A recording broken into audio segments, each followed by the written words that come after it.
আমরা দেখো এসেছি বিয়ে বাড়িতে, পুরো একটু গ্রাম্য গ্রাম্য পরিবেশ এই জায়গাটা। এখানে পুরো মাঠ, ওদিকটা পুরো মাঠ।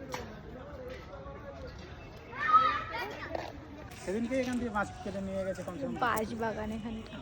তো দেখো এটা হলো বিশাল বড় একটা মাঠ। এখানে বিকালবেলা সব বাচ্চারা বড়রা সবাই খেলাধুলা করে।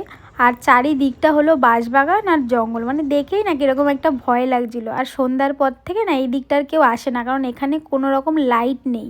তো দেখো এখানে আমি আর আমার ননদ মিলে একটু কক ব্যাট খেলছিলাম। আর খেলতে কার না ভালো লাগে বলো, আর অনেক দিন পর খেলছিলাম। তো দেখো এবার আমি যাচ্ছি হচ্ছে বাড়ির দিকে। আর পেছনে একটা প্যান্ডেল দেখতে পাচ্ছ, ওই প্যান্ডেলটাতেই মানে অনুষ্ঠানটা হবে।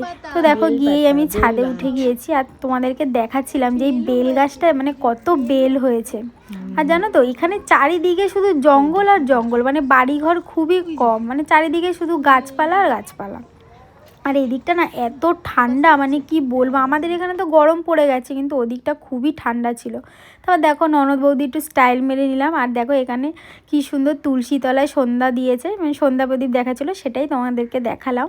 আর এখানে আমি আর আমার শাশুড়ি মিলে একটু চা খেয়ে নিচ্ছি, কারণ আমরা চা খেয়ে আবার সবাই মিলে যাব গঙ্গার নিমন্ত্রণ করতে। তো দেখো এখানে তো গঙ্গা নিমন্ত্রণ করা হচ্ছে। আর এদিকটা না একটু তো আলো দেখতে পাচ্ছ, কারণ এদিকটা একটু ফ্ল্যাটের কাজ হচ্ছিল বলে এদিকটা কয়েকটা আলো দেখা যাচ্ছিল। আর আমরা যেখানে গিয়েছিলাম মানে ওই পিসি বাড়ির থেকেই পুকুরটার ডিস্টেন্স ছিল প্রায় হাঁটা পথে আধা ঘন্টা।